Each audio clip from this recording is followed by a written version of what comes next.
नमस्कार दोस्तों, maths talk में आपका फिर से स्वागत है। जिन्होंने अभी तक हमारे चैनल को सब्सक्राइब नहीं किया है वो कृपया करके सब्सक्राइब करें और ज़्यादा से ज़्यादा शेयर करें। आज जो हम चैप्टर कवर करने वाले हैं उस चैप्टर का नाम है जो है पजल, सिटिंग अरेंजमेंट और रैंकिंग से। ये जो चैप्टर का नाम है, इस चैप्टर का नाम में आपको पता चल गया होगा कि रीजनिंग में कितने सारे सवाल इससे पूछे जाते हैं। तो अब ये बात आती है कि आखिर इसके जो इस चैप्टर के क्वेश्चन हैं किस एग्जाम में आपको देखने को मिलेंगे। तो इसमें ज़्यादातर जो है आप बैंकिंग के सेक्टर से, जो बैंकिंग वाले एग्जाम है उसमें आपको देखने को मिलते हैं। अब आप बताएंगे कि बैंकिंग में जो है इसके कितने सारे क्वेश्चन आते हैं। लगभग 20 से 25 क्वेश्चन मिलता जुलता, चाहे वो रैंक का हो, रैंकिंग का हो, कुछ पजल्स हो, चाहे सिटिंग अरेंजमेंट का हो, वो आपको देखने को मिलेंगे। उसी तरह का मिक्सचर जो है सिटिंग अरेंजमेंट का चाहे रैंकिंग का, एसएससी रेलवे में भी पूछा जाता है। तो एसएससी में भी आपके 5 से 10 क्वेश्चन मिलेंगे। रेलवे में भी जो इस तरह के अभी क्वेश्चन पूछे जा रहे हैं उसमें भी आपके 5 से 10 क्वेश्चन पूछेंगे। रेलवे का कोई भी एग्जाम हो, चाहे आप एनटीपीसी ग्रेजुएट लेवल का दे रहे हो, +2 लेवल का दे रहे हो या ग्रुप डी का एग्जाम दे रहे हो, और एसएससी का भी आप इंटर लेवल का एग्जाम दे रहे हो चाहे ग्रेजुएट लेवल का एग्जाम दे रहे हो, ठीक है। तो आप कहीं ना कहीं किसी न किसी एग्जाम में आपके इस चैप्टर से क्वेश्चन जो है वो आपको मिलेंगे। तो अब पॉइंट आती है कि इसे समझना कैसे है ना। तो हमने कुछ कुछ पॉइंट आपको बताएंगे अभी इसमें, जिसमें आपको कि समझने के बाद जो टाइम लगने वाला, जो टाइम टेकन जो सवाल है वो भी कम समय में आपके बनने लगेंगे। अब बात आती है कि कुछ ऐसे स्टूडेंट हैं जो अभी शुरुआती दौर पे हैं, जो रिफ्रेशर हैं, ठीक है। उनके लिए जब भी ऐसा क्वेश्चन उनके सामने आता है, इस तरह का क्वेश्चन, इस चैप्टर से क्वेश्चन जब उनके सामने आता है तो वो बना तो लेते हैं लेकिन उन्हें कुछ ज़्यादा समय लग जाता है। क्यों लगता है?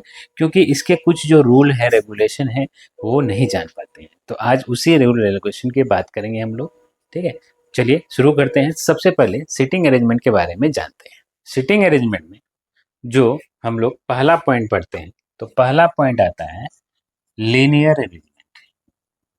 पहला जो आप देखने को आपको मिलेगा क्वेश्चन में वो होंगे लीनियर अरेंजमेंट, ठीक है। पहला पॉइंट आपका होता है लीनियर अरेंजमेंट।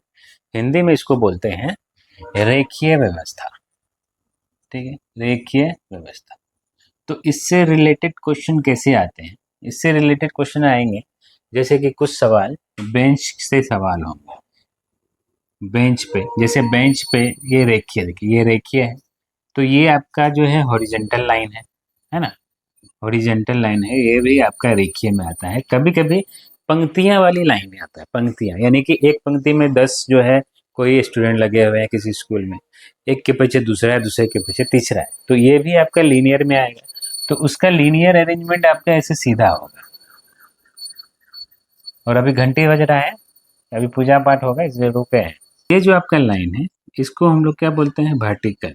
तो वर्टिकल लीनियर अरेंजमेंट आपका ये हो गया। अब क्या करते हैं कि 5 आदमी लेते हैं ए बी सी डी, देखिए ए बी सी डी ई, इस पे भी बिठा दिए, हॉरिजेंटल लाइन पे भी बिठा दिए, इस पे भी बिठा देते हैं। देखिए ए बी सी डी ई, है ना। ये लीजिए 5 जो है हम इस पे भी बिठा दिए, है ना। अब यहाँ पे एक और बात आती है, जब भी लीनियर अरेंजमेंट का ऐसा सवाल आता है तो कभी कभी सवाल में ऐसे आता है कि ये किस दिशा में बैठे हुए हैं? उत्तर से दक्षिण दिशा में बैठे हुए हैं। वैसे तो डायरेक्शन उत्तर दक्षिण पूरब पश्चिम का मायने यहाँ पे नहीं रखता है, फिर भी अगर आपको डायरेक्शंस के बारे में जानना हो तो डायरेक्शन के बारे में आप कहीं भी, चाहे आप ज्योग्राफी पढ़ रहे हो, कुछ भी पढ़ रहे हो, तो हमेशा नॉर्थ साउथ हमें ऊपर नीचे लिखना पड़ता है। और यहाँ पे ईस्ट और यहाँ पे वेस्ट आपका होता है, ठीक है। ये डायरेक्शन को बताता है। अब जब हम बात इस तरह का करते हैं तो यहाँ पे देखिए, जब हम हॉरिजेंटल का बात करते हैं तो आपसे आगे पीछे कौन है ये इसमें क्वेश्चन नहीं आएगा। इसमें क्वेश्चन कैसा आएगा? बाएं और दाएं का क्वेश्चन आ जाए।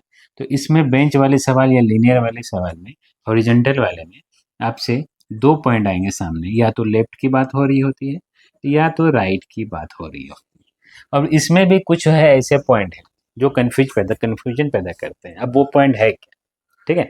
तो वही पॉइंट तो आपको समझना है।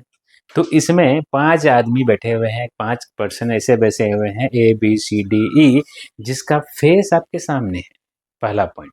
दूसरा है कि जिसका पीठ आपके सामने है, यानी फेस वो उधर दिख रहा है। 2 पॉइंट आपका सामने आता है। पहला क्या आता है? पहला आता है कि जब आपको फेस दिख रहा हो, ठीक है, फेस दिख रहा वो ये पहला पॉइंट। दूसरा है कि फेस नहीं दिख रहा हो, यानी पीठ देख रहा होगा, ठीक है, फेस दिख नहीं रहा, है ना। तो दोनों दोनों में देखिए, दोनों में जो सिटिंग अरेंजमेंट होगा, सिटिंग अरेंजमेंट आपका जैसे भी है ABCD बिठा दिए, लेकिन लेफ्ट राइट का जो है जो पोजीशन होगा वो आपका चेंज हो जाएगा। तो पहला पॉइंट क्या है, फेस दिख रहा हो। मान लीजिए इसमें फेस सबका दिख रहा है, सबकी जो मुंह है इधर हमारे सामने है, तो जब सबका मुंह आपको दिख रहा है तो आप हमें ले लीजिए, हमारा मुंह आपके सामने है, दिख रहा है। अब बताइए कि हमारा जो लेफ्ट है, देखिए ये लेफ्ट हो गया, ये हो गया राइट, है ना। तो आप जब देख रहे हैं, आप जब हमें देख रहे होंगे तो आपको ये इधर जो है ये आपको राइट दिख रहा है, ये आपके लिए लेफ्ट होगा, आपके लिए लेफ्ट होगा, ठीक है। क्वेश्चन में बना रहे हैं, जब उसको ड्रॉ कर रहे होते हैं, जैसे यहाँ पे हम लोग ड्रॉ कर रहे होते हैं, तो हमारा दायां इधर है, बायां इधर है, सिंपल सी बात, हमारा दायां इधर होता है, बायां इधर होता है। लेकिन आपको चलना किसके अनुसार है, आपको चलना है क्वेश्चन के अनुसार। फेस आपको इधर दिख रहा है, फेस इधर दिख रहा है, तो बायां इधर होगा, दायां इधर होगा, यानी कि पहले वाले केस में, ठीक है, अगर किसी भी आदमी का बायां दायां पूछे, मान लीजिए यहाँ C है, तो C का बायां आपको लेना पड़ेगा इधर, और C का दायां लेना पड़ेगा आपको इधर। क्यों लेना पड़ेगा, क्योंकि फेस आपको दिख रहा है, देखिए फेस आपको दिख रहा है, बायां आपको लेना पड़ेगा इधर, दायां लेना पड़ेगा आपको इधर, ठीक है। तो ये पहला पॉइंट होता है। अब दूसरा पॉइंट है, जब फेस नहीं दिख रहा हो, यानी पीठ दिख रहा हो, तो जो आप सीधा मानते हैं, जैसे देखिए अभी क्या है ना कि मेरा पीठ दिख रहा है, तो दायां बायां जो मेरा है वो आपका है, वो आपका पिक्चर का भी है, यानी जो आपने बनाया अरेंजमेंट वो भी आपका सेम रहेगा।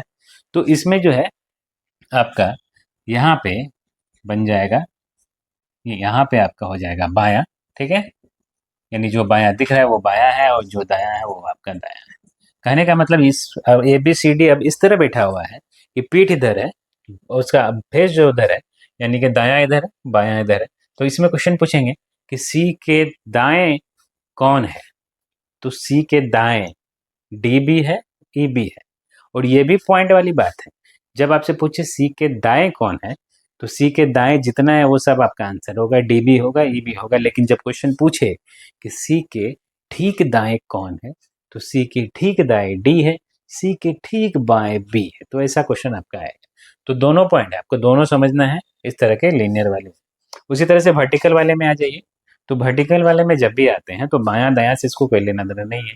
जैसे मान लीजिए हम एक पंक्ति लगा दिए सामने में, तो हमारे सामने जो पहला बच्चा होगा वो पहला पोजीशन होगा, उसके पीछे दूसरा, उसके पीछे दूसरा, ठीक है। तो इस तरीके से मान लीजिए टीचर आपका यहाँ पे है, ये टीचर है, मान लीजिए 5 बच्चा को सामने लाइन में खड़ा कर दिया, टीचर इधर दिख रहा है, बच्चे सब इधर देख रहे हैं, सब बच्चे इधर देख रहे हैं, ठीक है, सब बच्चे इधर देख रहे हैं टीचर की ओर, टीचर इधर देख रहा है। तो टीचर से पहला बच्चा कौन होगा, तो टीचर से पहला बच्चा E होगा, इसके पीछे D होगा, D के पीछे C होगा, C के पीछे B होगा, इसके पीछे A होगा। तो इस तरह का अरेंजमेंट से भी आपको क्वेश्चन आएंगे। अभी जो है जब हम ये आपको समझा देंगे, इसके बेसिक कॉन्सेप्ट को आपको बता देंगे, तो इसके बाद जो क्वेश्चन बनाएंगे तो जो भी आपको थोड़ा बहुत प्रॉब्लम है वो भी आपका खत्म हो जाएगा। तो हमारा जो पहला पॉइंट था लीनियर अरेंजमेंट, इससे आपको रिलेटेड यही सारे पॉइंट्स हैं जो आपको याद रखने हैं। दूसरा पॉइंट आता है सर्कुलर अरेंजमेंट, ठीक है। ये बहुत ही इंपॉर्टेंट है, क्योंकि सर्कुलर अरेंजमेंट यानी कि वृत्तीय जो है, वृत्ताकार व्यवस्था, वृत्तीय व्यवस्था जो है, ये आपके बहुत इंपॉर्टेंट है। क्यों पूछे जाते हैं, क्योंकि ये जो है आपके इतने सारे क्वेश्चन अभी तक पूछे जा चुके हैं एग्जाम में, कि ज़्यादातर और जो आने वाले एग्जाम है उसमें भी इसी तरह के क्वेश्चन पूछते हैं। ज़्यादातर सर्कुलर व्यवस्था वाले ही क्वेश्चन पूछे जाते हैं। तो सर्कुलर वाले के लिए तो सर्कुलर पिक्चर में देखते हैं हम लोग। सर्कुलर अरेंजमेंट के लिए देखिए एक सर्कल बनाते हैं, यहाँ पे हम लोग एक सर्कल बनाते हैं, एकदम देखिए इतना अच्छा सर्कल बना दिए, ठीक है। अब इसमें बात आती है कि कितने आदमी हैं। तो कितने आदमी का मतलब क्या है, जब 4 आदमी पूछे, 6 आदमी पूछे, 5 आदमी पूछे, 8 आदमी पूछे, जितने भी आदमी हैं उसको आपको यहाँ पे जब दिखाना हो, ठीक है, तो एक ही जगह बिठा मत दीजिएगा। जैसे मान लीजिए बात आती है 4 आदमी की, तो 1 2 3 4 इस तरह आप बिठा सकते हैं। जैसे इसके लिए आप क्या करेंगे, एक इस तरह का लाइन खींच देंगे तो आपको 4 पॉइंट मिलेंगे, चारों आदमी को बिठा सकते हैं। यानी ABCD मान लीजिए कोई 4 आदमी है, तो चारों को इस तरह बिठाना है। अभी बिठाने का बात कर रहे हैं, ठीक है। तो चारों आदमी को इस तरह आप बिठा सकते हैं। लेकिन जब यहाँ पे बात आती है कि 8 हो जाए, तो 8 के लिए क्या करेंगे, ये और ये ऐसे खींच दीजिएगा, ठीक है। तो यहाँ पे देखिए आपको 4 पॉइंट और मिल गए। इस तरह से आपके 8 पॉइंट बन गए।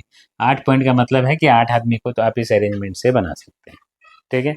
अब आइए दूसरा, कि जब आपसे 6 पूछेगा, ठीक है, तो 6 पूछेगा, आपको इस तरह बनाना है। तो 1 2 3 4 5 6 हटा हटा के भी बना सकते हैं, लेकिन जब आपको प्रॉब्लम हो रही है तो क्या करें, इस सर्कल को ऐसे बनाइए कि लगे काट दें, और एक वो लाइन सीधा खींच दीजिए। तो इस तरह से आप 6 पॉइंट बना सकते हैं। कैसे बन गया ना 6, देखिए 1 2 3 4 5 6, आप 6 को बिठा दीजिएगा तो आपका इस तरह से बन जाएगा। 4 के लिए है ही, 8 के लिए है ही। जब 5 पूछेगा तो 5 के लिए तो बस आप भरवली जो है एक ऐसे ही रेंडमली 1 2 3 4 5 बिठा देंगे, है ना। तो ये सिटिंग अरेंजमेंट का है। तो सिटिंग अरेंजमेंट आप समझने वाली बात क्या है, देखिए समझने वाली बात आप बताइए। हम लोग ले लेते हैं 6%, 6% की बात कर रहे हैं, ठीक है। एक है A B C D E F. तो क्वेश्चन कहाँ से पूछा जाता है, क्वेश्चन पूछा जाता है कि 6 आदमी है आपके पास, और पूछा जाता है कि केंद्र की ओर मुंह करके बैठे हैं। तो यहाँ पे केंद्र क्या होता है, ये सेंटर है हमारा, ठीक है। तो इसमें 2 तरह का आदमी बैठ सकता है। टेढ़ा मेढ़ा नहीं बैठेगा, ठीक है, या इस सर्कल के बाहर कुछ नहीं बैठेगा, ऐसा भी नहीं आएगा आपसे। बस इसमें 2 तरह का आदमी बैठ सकता है, 2 तरीके से बैठ सकता है। या तो उसका चेहरा इस सेंटर को दिखे, या तो उसका चेहरा इस सेंटर को न दिखे, मतलब पीठ दिखे, ठीक है। यानी कि यहाँ पे बैठ गया, तो यहाँ पे बैठा तो सबका मुंह इधर है, सबका मुंह इधर। देखिए अभी क्या है ना, सबका मुंह इधर है। एक आदमी यहाँ पे, दूसरा यहाँ, तीसरा यहाँ, चौथा यहाँ, पांचवा यहाँ, छठा यहाँ, ठीक है। ऐसे मान लेते हैं। ये देखिए ए मान लेते हैं इसको, B C D E F. ये आपको अरेंज किया हुआ नहीं मिलेगा क्वेश्चन में, ये आपको अरेंज करने के लिए तरीका बताया गया है। जिस तरह क्वेश्चन पूछेगा उसी तरह आपको अरेंज करना पड़ेगा। लेकिन अभी फिलहाल बैठने का तरीका बता रहे हैं कि ए बी सी डी ई मान लीजिए इस तरह है, और सभी का फेस आप मान लीजिए केंद्र की ओर मुंह करके बैठा है। अभी सभी का मुंह किधर है, केंद्र की तरफ मुंह करके बैठा हुआ है ना। इस आदमी को देखिएगा ऐसे, तो लगेगा केंद्र इधर की। इस आदमी को देखिएगा तो केंद्र इसका इधर है। तो अब बात आती है इसका बायां दायां। तो यही बायां दायां ही इसका पॉइंट है। तो मान लीजिए ये हम यहाँ पे हैं, यहाँ पे बैठ गए ऐसे करके, ठीक है, बैठ गए। तो हमारा जो दायां है देखिए ऐसे, हमारा जो दायां है ऐसे, इसका दायां और हमारा दायां यहाँ पे सेम है, इसका बायां इधर, ठीक है। एल लिख देते हैं लेफ्ट, इसके लिए राइट लिख देते हैं शॉर्ट में, ठीक है। सी के लिए भी देखिएगा, तो इधर हो गया इसका दायां राइट, इधर हो जाएगा लेफ्ट, ठीक है। इसके लिए भी देखिए, तो ये इधर है, तो इसका हो जाएगा राइट इधर और लेफ्ट इधर, है ना। इस आदमी के लिए देखिए, ये आदमी का मुंह इधर है, ये केंद्र की ओर है ना, इसका दायां इधर बायां इधर, यानी कि इधर लेफ्ट इधर राइट। और इस आदमी का भी देखेंगे तो इधर हो जाएगा लेफ्ट, इधर हो जाएगा राइट। इस आदमी का भी इधर लेफ्ट और इधर हो जाएगा राइट। तो कहने का मतलब है कि जब केंद्र की ओर मुंह करके बैठा होता है, तब जो ये राइट बनता है ना सबका, ये राइट दायां हाथ, सबका दायां हाथ जो होता है, सबका जो राइट हैंड होता है, ठीक है, राइट डायरेक्शन, वो होता है एंटी क्लॉकवाइज डायरेक्शन, ठीक है। कौन सा डायरेक्शन में आएगा, एंटी क्लॉकवाइज डायरेक्शन में। और जो लेफ्ट होगा वो आपका हो जाएगा क्लॉकवाइज डायरेक्शन, ठीक है। इसको समझना है, इसको बिठाने का तरीका है ये। और क्वेश्चन में आपको अरेंज करके नहीं देगा, अरेंज करना पड़ेगा। ये क्वेश्चन में ऐसे ही आता है, अरेंज करेंगे तभी आपका आंसर बने, ठीक है। यहाँ पे तो अरेंज कर दिए। अब आपसे क्वेश्चन इसमें हम पूछते हैं, जैसे सपोज कि बी के दाईं ओर कौन है, तो ठीक दाईं ओर कौन है, तो बी का ठीक दाईं ओर आपका आ जाएगा ए की दाईं ओर एफ, एफ के दाईं ओर ई, है ना। तो ये तो आप देख के बता दिए, तो ये देख के आप बता रहे हैं, लेकिन ये अरेंज किया हुआ है। क्वेश्चन में आपको अरेंज करना है, फिर जाके बायां दायां वाला क्वेश्चन आपको बनाना है, ठीक है। एक पहला हो गया। दूसरा देखिए, दूसरा क्या है, ये सर्कल है, ये आपका केंद्र है, और सभी का जो फेस है, ठीक है, जैसे मान लीजिए A B C D E F. अब सभी का फेस जो है ये इधर है, देखिए सभी का फेस क्या है ना, केंद्र की तरफ नहीं है, पीठ जो है, पीठ है केंद्र की तरफ सभी का। कि कोई भी आदमी आप पकड़ लीजिए, जैसे मान लीजिए ए को बात करते हैं, ए का बात, ए का मुंह इधर है, ए का मुंह इधर है, जैसे हमारा भी मुंह इधर है, ठीक है। तो राइट इधर, लेफ्ट इधर। तो इसका जो राइट दिख रहा है ना, वही राइट है, जो लेफ्ट है ये लेफ्ट है, तो इस तरीके से जब सब मिलाएंगे आप, तो यहाँ पे जो राइट होता है वो होता है क्लॉकवाइज डायरेक्शन, और जो लेफ्ट होता है वो हो जाएगा एंटी क्लॉक। ठीक, इसका उल्टा। तो अगर ये एंटी क्लॉक क्लॉकवाइज डायरेक्शन आपको याद भी नहीं रखना है, तो खुद अपने आप को इस पिक्चर में बिठाइए, आपको समझ में आ जाएगा कि आपका लेफ्ट कौन है, राइट कौन। तो ज़्यादातर स्टूडेंट यही करते हैं, है ना। क्या करते हैं, वो खुद अपने आप को समझते हैं कि हम जो है इस वृत्ताकार पथ पे बैठे हुए हैं, तो हमारा राइट इधर है, हमारा लेफ्ट इधर है। इसमें बैठे हैं तो हमारा राइट इधर है, लेफ्ट इधर है। तो ये आपको समझना है, क्योंकि बायां से दायां, दायां से बायां वाले क्वेश्चन आपको जरूर ही आएंगे। तो सर्कुलर वाले पार्ट में, अरेंजमेंट में, ये आपका टाइप जो है समझने वाला था, जो हमने समझाया। अब बाकी क्वेश्चन देखेंगे, उसका आंसर निकालेंगे, बाकी और भी समझ में आ जाएगा। एक तीसरा पॉइंट और है, तो तीसरा पॉइंट है कि ज्योमेट्री का कोई भी शेप आप उठा लीजिए, उसको बोलते हैं ज्योमेट्रिकल अरेंजमेंट। ज्योमेट्रिकल शेप से रिलेटेड जितना भी आपका है, तो क्या क्या आ सकता है ज्योमेट्रिकल शेप में, आपका ज़्यादातर क्वेश्चन आएगा स्क्वायर से, यानी वर्ग। ठीक है, रेक्टेंगल का शेप होना चाहिए, उसी हो सकता है। या ये तो 4 साइड वाले हैं, 4 भुजा वाले हैं, तो 4 भुजा वाले से ज़्यादा क्या हो सकता है, 5 भुजा वाले, पंचभुज, यानी कि आपका हो सकता है पेंटागन। 6 भुजा वाले होंगे तो हेक्सागन। 8 भुजा 7 भुजा वाले, इस तरह से आपके चलते रहेंगे। तो अब इसमें 1 2 3 4 पॉइंट ऐसे हैं जो ध्यान रखना। देखिए, ये आपका एक स्क्वायर है ना। तो जब इस तरह का, इसमें जब आपको क्वेश्चन पूछेगा, तो इसमें ध्यान आपको रखना है कि इसका वर्टेक्स कितना है। 4 साइड है तो 4 वर्टेक्स होता है।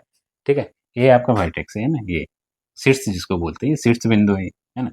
तो कभी क्वेश्चन में पूछेगा कि 4 आदमी जो है वर्ग के चारों शीर्ष पे बैठे हैं, तो इस चारों शीर्ष पे आपको बिठा देना है, ABCD, है ना। चारों शीर्ष पे बिठा दिए, इस तरीके से क्वेश्चन पूछा जाएगा।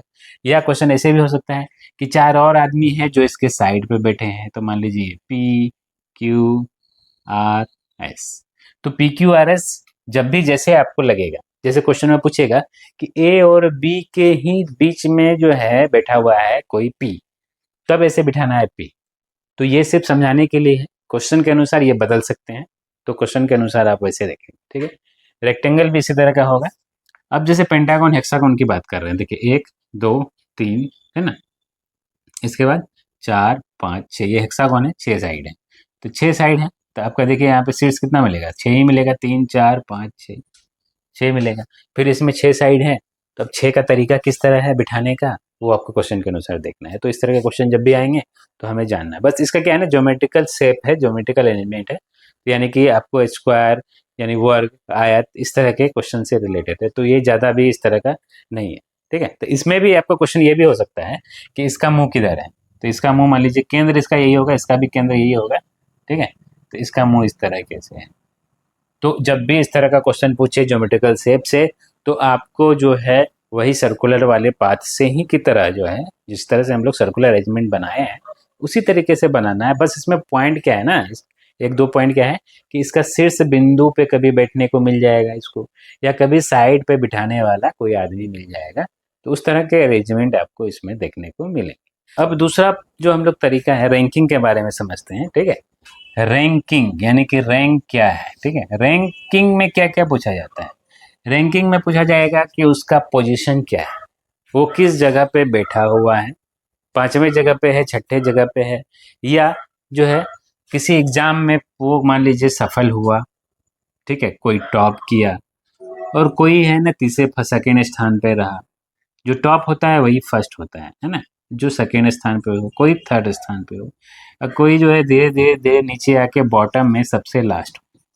तो रैंकिंग में क्या है, रैंकिंग में आपको इसी फर्स्ट सेकेंड थर्ड, चौथा नंबर, 5वां नंबर, फोर्थ फिफ्थ, इस तरह के जो सवाल हैं वो आते हैं, है ना। तो एक छोटा सा एग्जाम्पल समझते हैं, छोटा सा एग्जाम्पल देखिए। छोटा सा एग्जाम्पल में मान लेते हैं कि 20 कोई स्टूडेंट है क्लास में। ठीक है, तो पहले हम इसका फर्स्ट सेकंड थर्ड वाले नहीं, इसको बैठने का तरीका से बता सकते हैं। ठीक है, या रोल नंबर के हिसाब से बना सकते हैं। ठीक है, ये भी आपका रैंकिंग में ही आता है। तो 20 स्टूडेंट है। ठीक है, क्वेश्चन देखिए कैसे बनेगा। या तो आप इस तरह का लाइन खींच देंगे, तो इस तरह के लाइन खींच के, जैसे कि आपसे एक क्वेश्चन पूछा जाएगा कि ए जो है, ए का रोल नंबर 5वां है, यानी 5th पोजीशन पे ए जो है या तो उसमें दो तरह क्वेश्चन आएंगे, या तो 1 से 20 तक लड़का बैठा हुआ है एक ही लाइन में, ए जो है पांचवा है, ए क्या है, पांचवा है। तो क्वेश्चन कैसे पूछता है, जैसे यहाँ पे देखिए पूछेगा कि बाएं तरफ से, ये बाएं तरफ से ए पांचवा है, तो क्वेश्चन में आएगा कि दाएं तरफ से ए कितना होगा।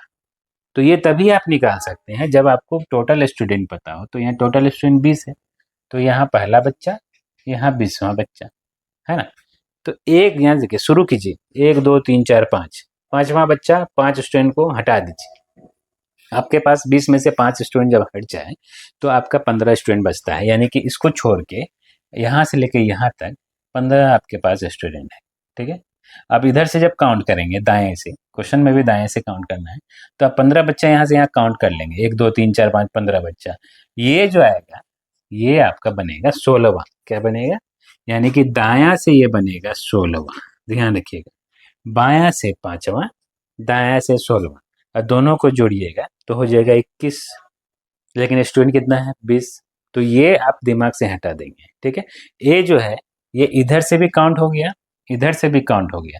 कभी क्या क्वेश्चन आएगा, इस तरह के उल्टे क्वेश्चन आएंगे कि ए जो है बायां से पांचवा है और दायां से 16वां है, तो टोटल बच्चा कितना है, तो बायां से पांचवा है, दायां से 16वां है, तो 16 और 5 जोड़ के होता है 21। इसमें आपको हमेशा एक घटाना पड़ेगा, क्योंकि आपने इसी बच्चे को 2 बार काउंट कर लिया है, एक बाएं से भी काउंट कर लिया है, एक दाएं से भी काउंट कर लिया है, तो 21 बच्चा टोटल नहीं होगा, टोटल होगा आपका 20 बच्चा। तो ठीक इसी तरह का क्वेश्चन ये था कि 20 स्टूडेंट है, ए जो है ए से पांचवा है, तो इधर से कितना होगा, तो जो बच गया 15 वो नहीं, उसमें एक आपको प्लस करना है, क्योंकि इसमें एक आपको इधर से जोड़ना है, ठीक है। अगर वैसे याद नहीं रखना है तो ऐसे याद रखिएगा, ए से ये पांचवा है तो 5 बच्चा आप हटा दीजिए, बचा 15 बच्चा, तो इधर से जब काउंट करेंगे तो 15 बच्चा तक काउंट करना ही पड़ेगा, जब इसके बारे में आएंगे तो ये 16वां बच्चा हो जाएगा। एक तरीका ये है निकालने का, ठीक है। अब क्या है कि टॉप और बॉटम वाले, जैसे वैसे 20 बच्चे की बात कर रहे होते हैं, तो 20 बच्चे में जो है किसी का भी पी का जो है थर्ड स्थान आया है, पी का थर्ड स्थान आया है, तो यहाँ पहला भी होगा दूसरा भी होगा, अब ये पी जो है थर्ड स्थान पे, ठीक है, और यहाँ लास्ट में है 20वां, ठीक है। तो इस तरह के क्वेश्चन को अरेंज करने के लिए आप ऐसे भी देख सकते हैं, पहला दूसरा तीसरा, है ना। तो आपसे पूछेगा, जब आपको बोलेगा कि पी के पहले, पी के ठीक ज्यादा नंबर लाने वाला ए है, तो पी का ठीक ज्यादा नंबर लाने वाला ए है, तो ए कौन सा पोजीशन पे आएगा, सेकेंड पोजीशन पे आएगा। ए से थोड़ा सा ज्यादा और, यानी क्लास में टॉपर आने वाला मान लीजिए बी है, तो बी यहाँ पे हो जाएगा फर्स्ट, यानी कि हो जाएगा टॉपर। तो इस तरह से दिखाइए, चाहे इस तरह से दिखाइए, रैंकिंग का क्वेश्चन जब भी हो तो उसमें ये 1 वाला चीज आपको याद रखना है, ठीक है। और ज्यादातर क्वेश्चन इस तरह का पूछा जाता है कि ए जो है पांचवा है, या कभी क्वेश्चन पूछ देगा कि एक क्लास में जो है, क्वेश्चन इस तरह का आता है कि पूरे क्लास में जो है राम जो है इसका पोजीशन 11वां है, ठीक है, ऊपर से 11वां है, नीचे से कितना होगा। ठीक इसी तरह का क्वेश्चन, जैसे बाएं से 11वां है तो दाएं से क्या होगा, क्वेश्चन पूछता है, तो यहाँ ऊपर से 11वां पोजीशन है, ठीक है, ऊपर से 11वां पोजीशन है, नीचे से कितना होगा ये जानने के लिए, ठीक है, ये जानने के लिए या तो यहाँ पे टोटल स्टूडेंट बताया जा रहा होगा, या आपको बता देगा यहाँ पे कि ऊपर से 11वां पोजीशन पे है और नीचे से यह मान लीजिए कि 20वां पोजीशन पे है, ये दोनों एक ही पोजीशन का पार्टी है, ये रहा ऊपर से 11वां पोजीशन, नीचे से 20वां पोजीशन। तो इस कंडीशन में आप क्या करेंगे, दोनों को जोड़ेंगे, 20 और 11 को जोड़ेंगे, आपको आएगा 31। इसमें आपको एक घटाना है, याद रखना है क्यों घटाना है, क्योंकि आपने राम को ऊपर से भी काउंट कर लिया, नीचे से भी काउंट कर लिया, 2 बार काउंट कर लिया, भाई एक बार तो हटा दें, तो एक बार यहाँ हमने हटा दिया, तो 30, यानी कि अब आपसे पूछेगा टोटल बच्चे कितने हैं, तो टोटल बच्चे हमारे 30, इस तरह क्वेश्चन पूछेंगे। तो इस तरह के हमने अभी तक जितने कॉन्सेप्ट बताए वो आपको समझ आ गया होगा, अगर नहीं समझ आया तो डरने की बात नहीं है, अभी हमने क्वेश्चन की सिलसिला अभी को शुरू करेंगे, अभी बहुत सारे क्वेश्चन आएंगे, जितने सारे कॉन्सेप्ट बताए गए हैं उससे रिलेटेड आपसे क्वेश्चन अभी सामने आएंगे, उस क्वेश्चन को हम लोग क्या करेंगे, बनाएंगे, और बनाते बनाते जितने भी डाउट है आपके मन में वो सारे डाउट क्लियर हो जाएंगे। तो वीडियो शुरू करने से पहले आप फिर से आप लोग को एक बार और बोल रहे हैं कि जो भी इस चैनल को सब्सक्राइब नहीं किए हैं कृपया करके सब्सक्राइब कर ले, और ज़्यादा से ज़्यादा शेयर कर सकते हैं तो शेयर करें।